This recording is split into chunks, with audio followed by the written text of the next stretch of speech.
For this set of slides, we have two goals. The first, we're going to think about the difference between traditional commerce versus electronic commerce. And second, we'll go over the frameworks for e-commerce. Now, let's talk about traditional commerce versus e-commerce. Some things that are different, some things that are the same. First of all, in both, we have a need for some product or service. In our case, think of the need for a car. Okay, so say you're driving down the street or you're sitting in your car, you want to turn it on, and then all of a sudden what happens is it doesn't go. So what you have is a need for a new car. Next step with traditional versus e-commerce is searching for products. Now, the old-fashioned way was that you would go to the newspaper, perhaps a magazine, and you would do some research with print media.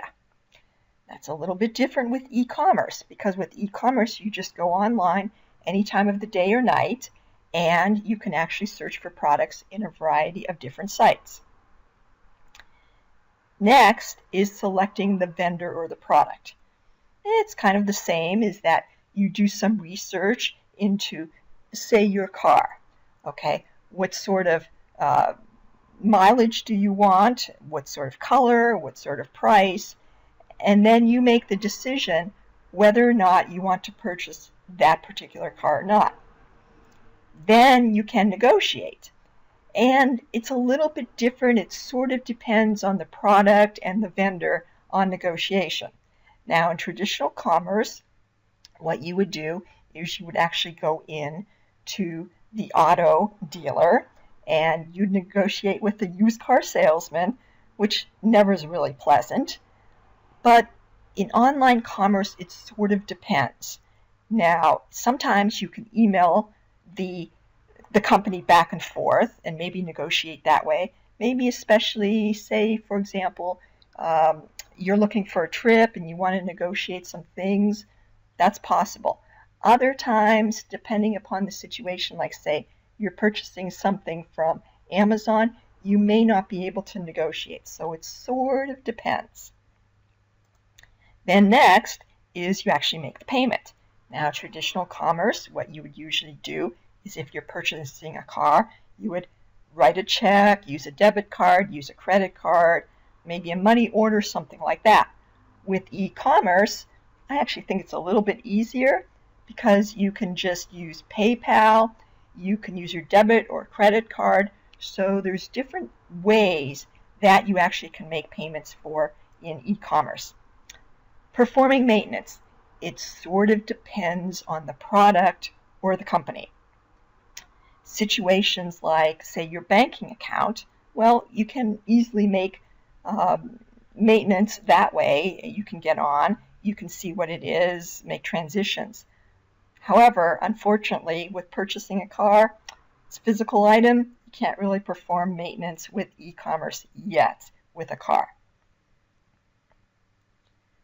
Now let's talk about the difference between e-commerce versus e-business. And although a lot of people, including myself, sort of use the term interchangeably, there actually is a difference. E-commerce refers to the actual monetary transactions, the actual buying and selling of the products and services, whereas e-business is all the other functions like marketing, customer education, customer support. So basically, as you can see, e-business is an overall encompassing area like supply chain, customer service, e-commerce. So e-commerce is just a portion of e-business. Okay, so there actually is a little bit of a difference.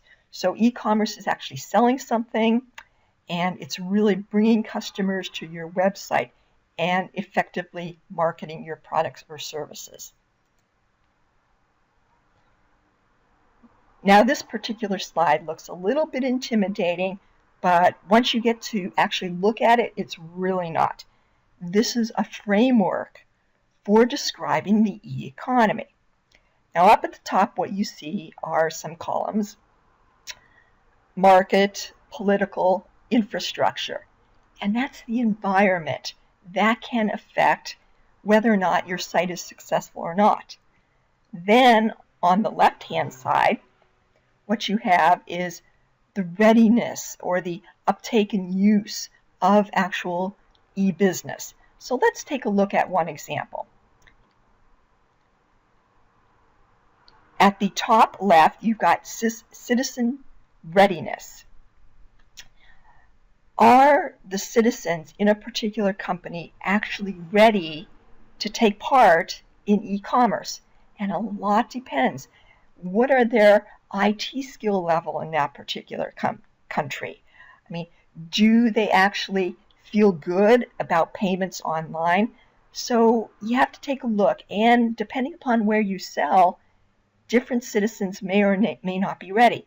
Even within the same country, you have different levels of readiness for the citizen use.